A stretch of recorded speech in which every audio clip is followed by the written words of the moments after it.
Well done, Vishal Musale, PhD in School of Medicine from the University of Dundee. You have 8 minutes. Tell us what you're going to tell us. Please do. Thanks for coming. Pirfenidone improves insulin sensitivity and cardiac function in high-fat, diet-fed, obese, and insulin-resistant mice. Vishal.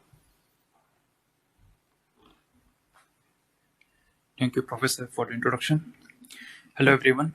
Good afternoon. I'm Vishal Musale, and I'm a postdoctoral research assistant in Dr. Lee Kang Research Group at University of Dundee.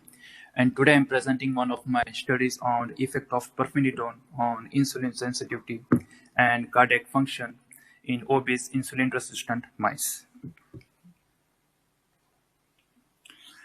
Extracellular matrix is a collection of biomolecules which is secreted by the fibroblast cells to provide structural and biochemical support to the surrounding cells.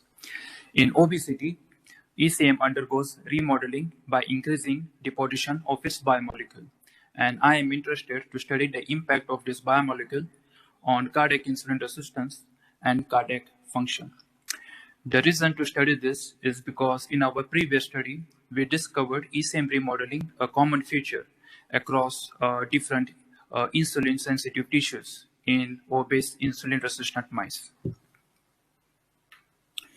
What you see here is collagen deposition is significantly increased in a heart of an high-fat fed mice, and this was associated with impaired cardiac insulin sensitivity, which was assessed using glucose uptake index RT during the insulin clamp.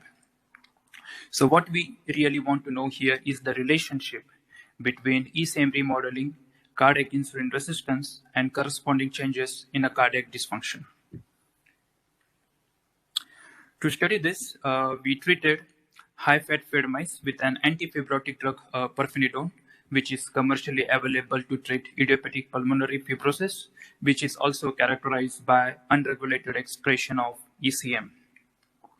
So after the treatment, we measured insulin sensitivity using hyperinsulinemic-euglycemic clamp technique, and we combined this technique with a tracer technique. For example, we use 3H and 14C glucose to measure insulin sensitivity and whole body glucose turnover.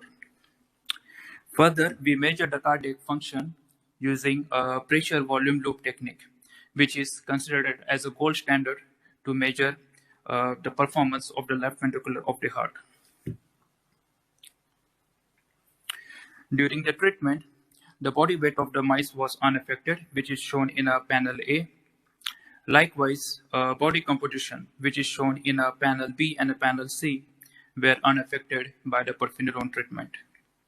We found a significant decrease in a fasting blood glucose in a pirfenidone-treated mice, which is shown in a panel D, and this suggests the positive effect of the drug on the metabolic function. Further, we observed a slight improvement in a glycemic response in a pirfenidone-treated mice after oral glucose load, which is shown in a panel A and panel B, while the plasma insulin levels, which is shown in a panel D, panel C, and panel D, were unaffected by the pirfenidone treatment. During hyperinsulinemic-euglycemic clamp, we monitored blood glucose, which is shown in a panel A. Time 80 to 120 minutes, it is considered as a steady state. And this is when the blood samples were collected to measure whole body glucose turnover. We found a significant improvement in the glucose infusion rate and the plasma insulin level in a pirfenidone-treated mice, which is shown in a panel B and a panel C. And this data suggests the improvement in a whole body insulin sensitivity. What you see here in a panel A is endo-RA, which is hepatic glucose production.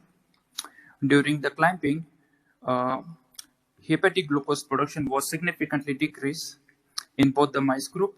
In a pirfenidone-treated mice, this was decreased to a greater extent. In a panel B, it shows RD, which is a glucose disposal rate. During the clamping, it was significantly increased in both the mice group, while in a treated mice, this was further increased to a greater extent. So basically, the clamp data suggests the improvement in a whole body glucose turnover rate. And this finding was further supported by measuring tissue-specific glucose uptake, that is RG. We found significant increase in RG in the left ventricle, in vastus, and in subcutaneous white adipose tissue, which is shown in a panel A, panel C, and panel E, respectively.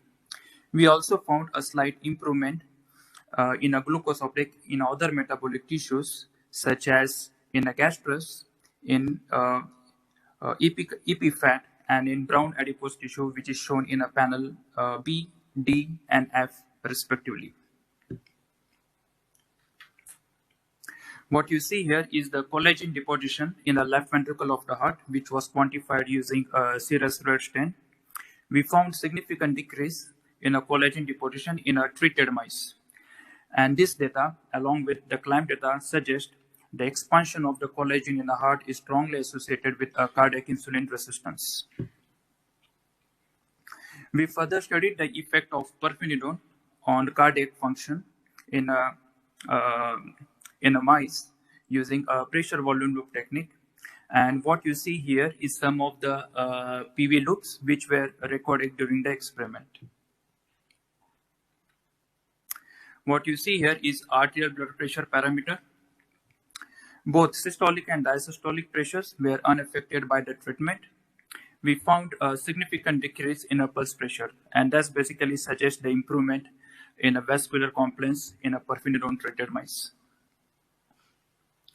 What you see here is some of the systolic parameters which were unaffected by the pirfenidone treatment. For example, DPDT max and ESPVR, which is end systolic pressure volume relationship. Both of these parameters are the indexes of the contractility function of the heart, which were unchanged by the pirfenidone treatment. What you see here is some of the diastolic parameters. So high-fat diet, it resulted a significant increase in a DPDT min, which is shown in a panel B. And this was decreased by the treatment with pirfenidone. And this basically might suggest the improvement in the diastolic performance of the heart. So to conclude my talk, the present study demonstrated that antifibrotic drugs, they have a potential to reverse obesity-associated insulin resistance and cardiac dysfunction. So the take-home message from the study is really the question is, can we target ECM remodeling using antifibrotic drug to treat obesity-related metabolic dysfunction? With that, I would like to thank all my lab members who contributed to the study, and thanks to the British Heart Foundation for supporting this project. Thank you very much. Vishal, thank you very much.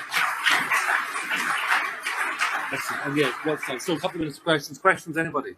Now, pirfenidone is a drug, I've just looked it up, that's used in treatment of pulmonary fibrosis, which is why maybe a lot of us aren't familiar with it. Because patients who've got pulmonary fibrosis tend to be thin and wasted, so they probably don't see an awful lot of insulin resistance in those people. Do you know if there's any human data to support that, maybe from the early studies of pirfenidone in clinical trials, to support these theories you have in ECM biology? Yeah, so recently there was one study, I think it's Purate, which was conducted in the UK, and they tested the effect of this drug on heart failure patient, particularly heart failure with preserved ejection fraction. And what they found in the study was the extracellular volume, which was assessed by cardiac MRI, was significantly decreased. I think it was decreased around 1 or 2% in a treated patient. So, yeah, this drug have a potential to treat heart failure patient in the future. We'll look forward to that. Any other questions? We're running out of time. Okay, Vishal, thank you very much. That's terrific. Thank you. Thank